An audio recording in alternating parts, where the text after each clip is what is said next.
think I can see something. My 2025 Yamaha Tenere 700 Rally is here.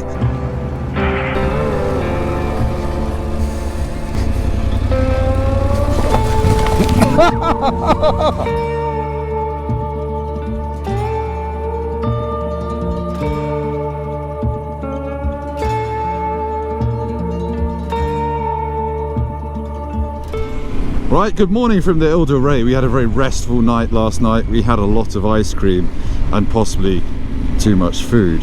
The sea is a bit choppy today, I don't know if you can see that. There's a bit of a breeze up. It's nice and cool, but we're only just kind of edging the perineum of the Ile de Ré. We've not really kind of got into the bulk of it. So we're just going for a petrol station a bit further along the island, just have a bit of an explore before we head back off the island, pay €3 again probably, and then go and get on the TET for the rest of the day. We're heading back to the Loire Valley on a different bit of the TET that we didn't do the other day. This is where we had dinner, sitting outside there, looking at all the Citroen Maharis going past. This island is full of them and they are deeply cool. And also, if you want a Citroen Mahari in the UK, for some reason they cost £20,000 still. It's hipster tax, isn't it? But anyway, we're going to get petrol on this beautiful sandy pine festooned island, which is, I think, where all the rich people from Paris come for their summer holidays. But don't let that put you off. I've had some great times here, stepping on like sharp crabs and things on the beach. Right, it's Sunday. We've just left the Ile de Ré and we're going to start doing the TET again. And it's funny, Neil and I both get a little bit nervous when we start a bit of TET because we've not done any of it really, or any of this stuff before. So I don't really know what to expect. What if it's awful? What if we hate it? What if I bought the wrong bike? What if I've made all the wrong life decisions? What if I can't get on my Tenere? All these questions. Off-road mode. Oh, someone's keen. Neil's leading. Neil's Lofgren.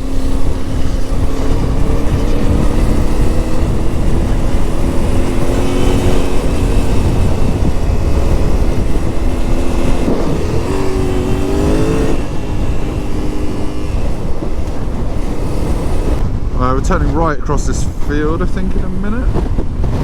Yeah, it looks like this brown path on the right is us. Oh, I get to go first now that you're not so sure.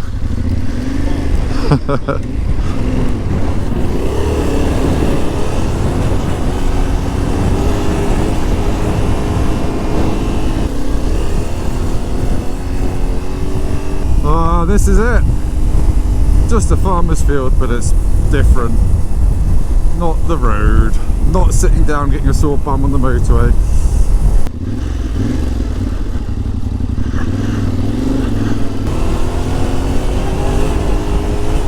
So this part of the TET starts about 30 miles east of La Rochelle and starts heading kind of north, slightly northeast. Lots of farmland, farmers' trails, crossing roads. It's kind of stuff I'm really enjoying because it's easy and you can sit in third gear standing on the pegs just leaving a load of dust in your wake. And now I'm showing you this as roads, so you'll have to imagine.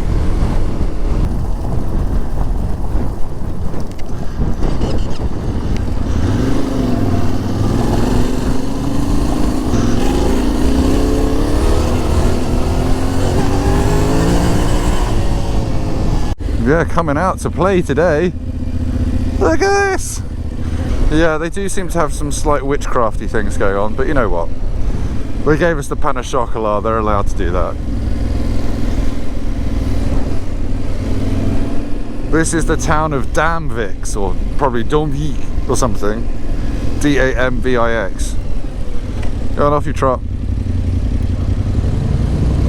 Yeah, look at that. He's even made his wife wear a Harley Davidson coat.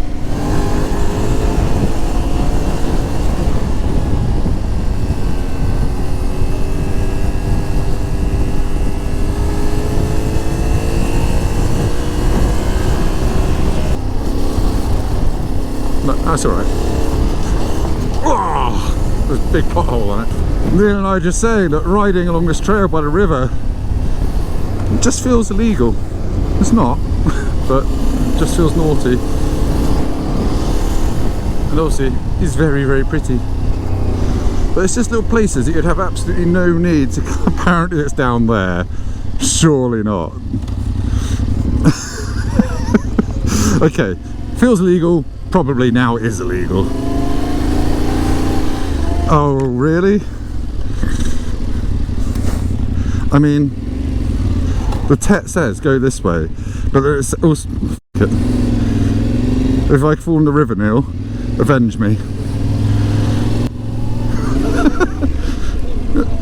Oh! The thing is, if we'd done that, riding along the river over that little bridge in England, we would immediately put on a local Facebook group and given a virtual lynching by ladies called Deirdre, who have sandpaper dry you know what. So anyway,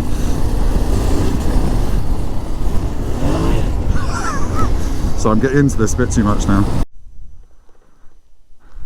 Sometimes you just have to pull over and stop and admire the beauty of nature, by which I mean check that we've not gone the wrong way, because this definitely feels the right the wrong way. But look at that. You don't get that in Croydon.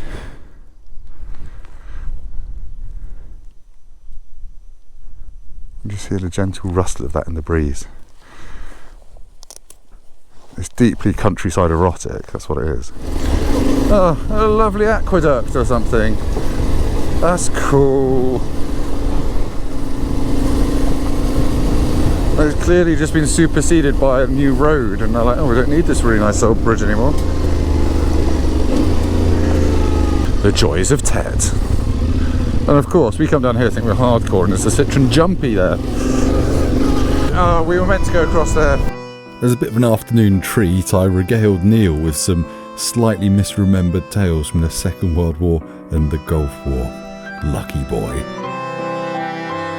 Did you know I got shot down in the Iraq War? Yeah, they bombed like the SS headquarters in Copenhagen, and like the day before their execution, and then obviously it killed some of them, but quite a few of them escaped, and one of them clipped a chimney and came down, and you can still apparently now see like the scrape marks on the side of a house where the mosquito crashed. Oh, they did a boom boom boom, let me say wayo, didn't they?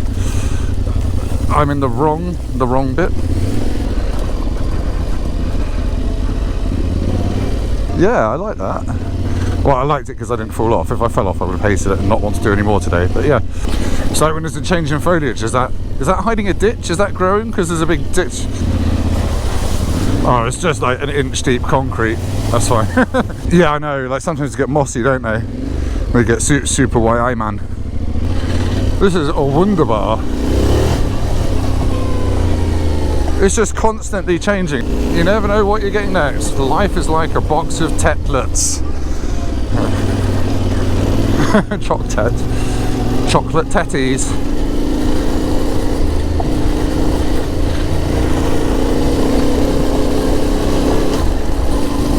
We've done about 70 kilometers on the TET this morning, and it has been consistently wonderful and ever changing. We've done streams, we've done some grassy downhills, we ploughed across some fields, and it's just, I really like it. Nothing too technical today.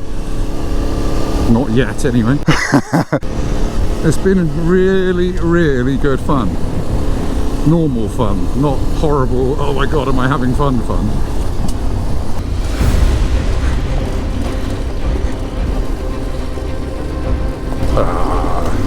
I chose the one with all the cow parsley. Brilliant.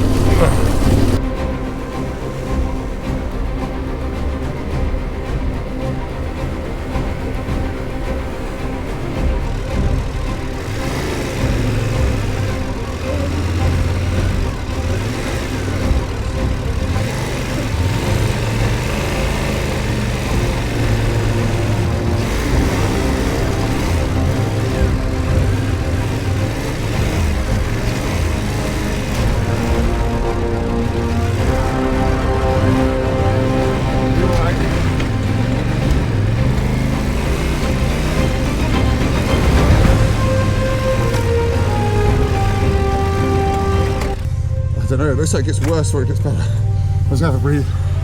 Can I have a breather? There it goes. I'm not sure I've got the right way.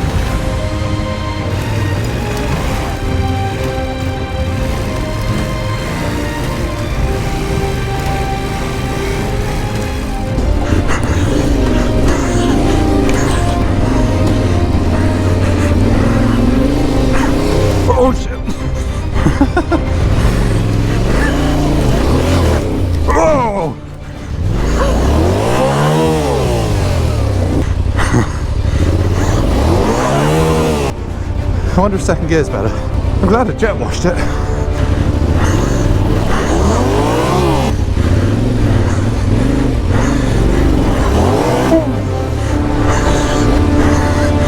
Oh yeah.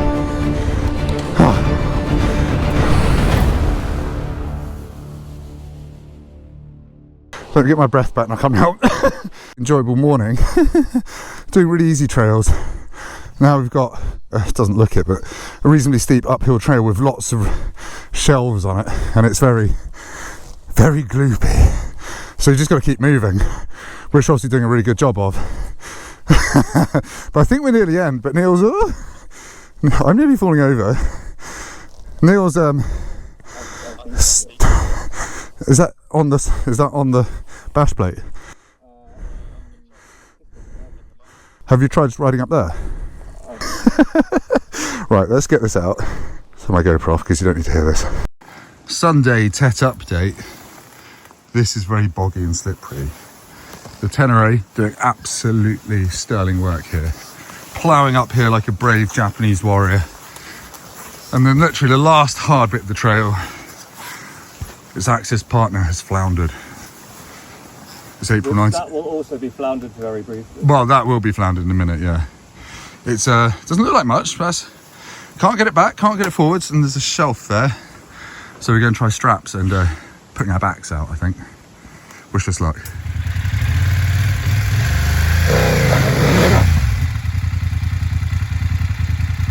Go back a bit. No, I think you've got to pretend you're going to do a wheelie. Loads of gas and dump the clutch. You got my bike muddy. Right, we've just spent about 25 minutes getting Neil's bike up this hill. We're absolutely beat now. Now it's my turn.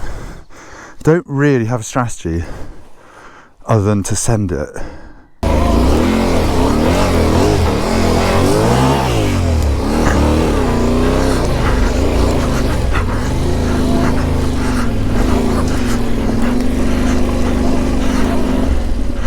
Fuck yes.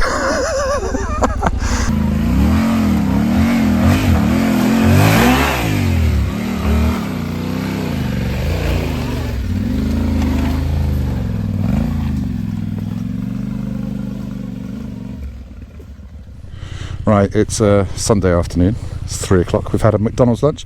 We're carrying on with the TET, except there's a string across it. Couldn't go around that string, couldn't go under it. The string, it's almost like twine actually. It's impervious to an F900 GS, so we're just going to keep going on the road, I think. Going on the road. And then we're just going to get back on the TET as soon as we can. There's a Pont Roman. Oh, look at this. This feels like it's not allowed, but do you know what? I think we're going to do it, aren't we? I know there's people, but look at this. This is an adventure. Perfectly serviceable road bridge over there with a Peugeot 206 on it, but we're adventurous. We go very slowly towards these French tourists on these cobbles while sitting down thinking they absolutely hate us. Oh, she is furious. She is furious that we've done that. Well, thank you, Romans. What did the Romans ever do for us? They built a slightly scenic bridge that we can use on YouTube. TET shortcuts. I wouldn't have even thought of riding a motorbike across that. But now I'm on an adventure bike. The rules don't apply to me. So we're kind of getting near the end of our TET adventure. And as a TET virgin, this is what I thought it'd be like. Kind of some easy trails along field edges. And I thought it might be boring, but you still have to concentrate pretty hard on staying on the bike, navigating. It's just good fun. Like, yes, I don't remember that trail. I won't remember that trail forever. But it was still fun at the time. Now I've completely lost the TET on the map. We are so far off it right now. It's okay. The beauty of today is that we're staying in the Loire Valley and the TET takes us right there.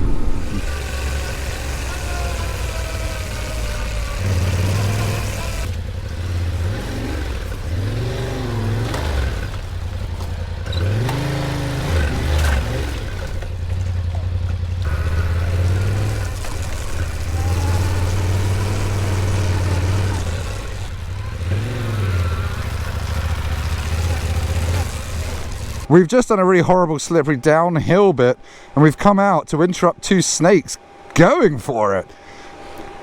This is a proper adventure now. We've seen snakes. Like, get a room, you're in the middle of the path. I'm a bit scared, not gonna lie. This is not on my sat nav. Don't see that on my MT10. I've never seen two snakes absolutely going for it in the sun.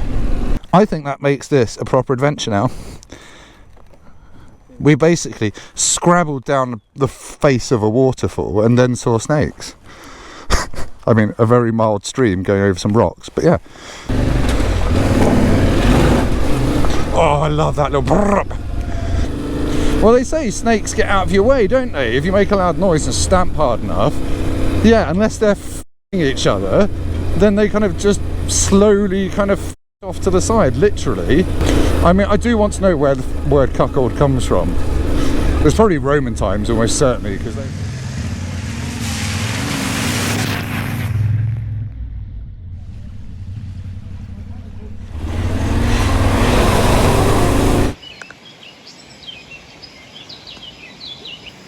Look at this.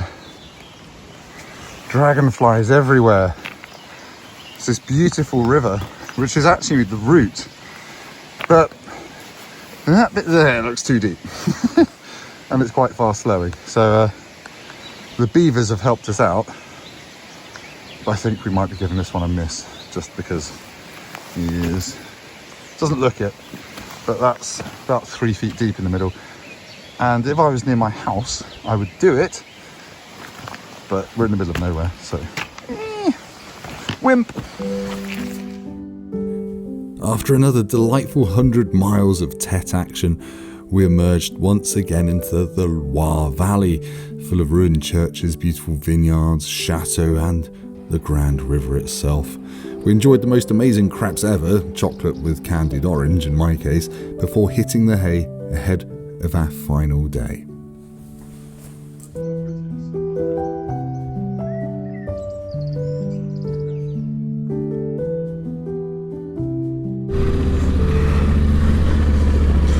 Alright, we're leaving the Loire Valley. We're on our way back to Blighty. First, we need to go and jet wash our bikes, because they are gopping. Goodbye, lovely Airbnb. Look at the caves up there. There's all these caves in the cliffs along the Loire Valley, which is très joli. We're just coming into Saumur, and it's like the rest of this region, bridgy and beautiful with quite a few chateaux, vineyards, and yeah, Michelin star restaurants, I think. There are so many caves tucked into this hillside, all the way along the river. I wonder if it's old wine storage or something. Oh my gosh. Oh my gosh. Look at those crenellations. Ah, luckily there's a tunnel so we don't get to see it for long.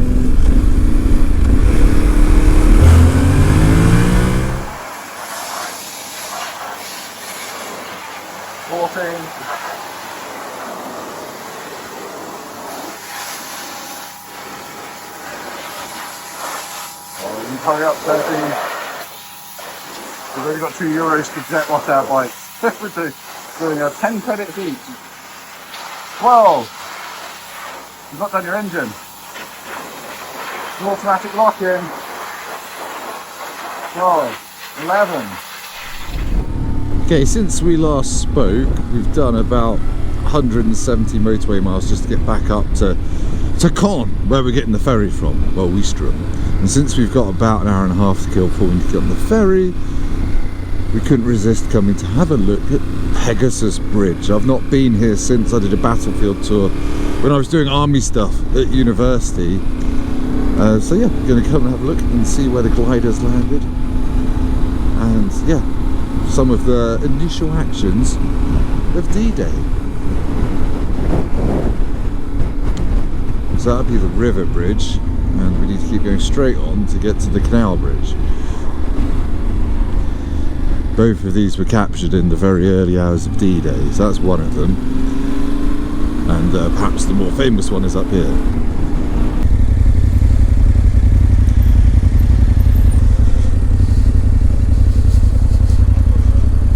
Do you not want to park it right next to this gun? Right, here we are at Pegasus Bridge, or the Benuville Bridge, as it's probably properly known before Second World War. Now, if you're not aware, this is where the first Allied servicemen landed on D-Day. British guys in gliders, so chaps from the Ox and Bucks landed here in a series of gliders, but 180 men. This is where one of the gliders landed, and their task was to take what became Pegasus Bridge up here. Well, two bridges actually, over the Orne River and the Con Canal, which we just rode over. It's about 900 meters away or so, and the glider pilots obviously came down this way, did a turn, and then headed back towards the bridge. And we'll see how blooming close the first glider landed. And yeah, it was basically in the barbed wire surrounding the bridge. And the men, led by John Howard, took out a machine gun post on this side of the bridge, and I'll show you the rest, and then stormed over and captured it. Another glider landed here. Now, it's often thought, I thought, that the first Allied soldier to be killed on D-Day was Den Brotheridge. He was the first to be killed by enemy fire, I believe, as he went across the bridge. But actually, Lance Corporal Fred Greenhall was ejected from his glider and drowned on this spot here as his glider landed. So yeah, it wasn't Den Brotheridge, but yeah, a couple of the guys were killed here in the operation. And then they had to hold out until they were relieved by troops from the beaches. There we go, there's a memorial plaque here dedicated to the memory of Lance Corporal Fred Greenhall, who was the first Allied serviceman to die on D-Day, a member of the 2nd Battalion, the Ox and Bucks, who was drowned near this spot, having been thrown from number 3 glider as it crash landed nearby at about 0018 hours on 6th of June 1944. And there is the modern day bridge up here. Let's go and have a look. Now, there's a lot of stuff here if you want to come and have a look around. Here's a bust of Major John Howard. I don't know if you're going to be able to see that there, who commanded the troops here. And this is roughly, I think, where the nose of the first glider containing John Howard and 29 other chaps landed. You can see just how close to the bridge they got. It looks further on this wide angle lens. But I had to run up here, silence a machine gun position, and cross the bridge, cut the explosive charges that had been laid to demolish the bridge, and get across there. And famously, Café Gondry is over there, the first French building to be liberated after the German occupation. Now, my memory of the actual events today is a bit out of date and a bit hazy, but I seem to remember they had to hold on for most of the morning, and a German boat came along, they shot at it, they established a defensive perimeter. I think a German tank came from that direction and was seen off with a Piat. And from memory, I think that was an asylum down there, and they were sniped at by German troops from over there. But yeah, some evidence of the German defence is still here. There we go. On there you can see that is where John Howard's glider landed.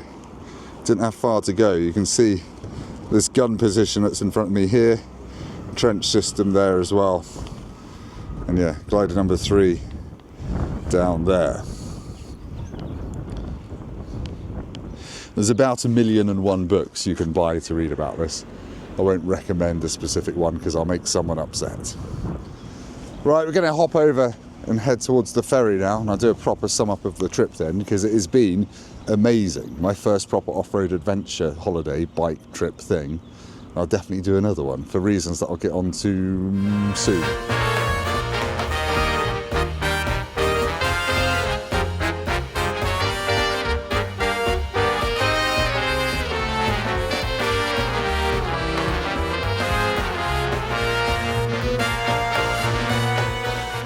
They don't tell you this about Pegasus Bridge, but there's a couple of pigeons that have been riding that all the way back down, and they're coming down. Hi, sorry, there's a man come to talk to me.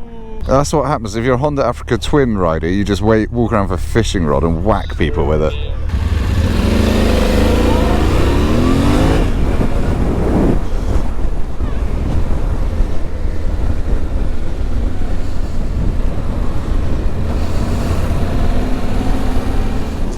I've come to the end of my first ever off-road tour. Thank you for watching this video, but it's been interesting because at the start of this I didn't really know if I'd like it, and also it has been like starting motorcycling from day one again. It's like I've never ridden. Doing off-road riding is totally different to doing on-road riding, obviously, but it's been very satisfying feeling my confidence and my skills progress over the past 5 days. And I did think it might be a little bit boring because we're not doing all the usual fun roads I'd normally do, but it's been the opposite.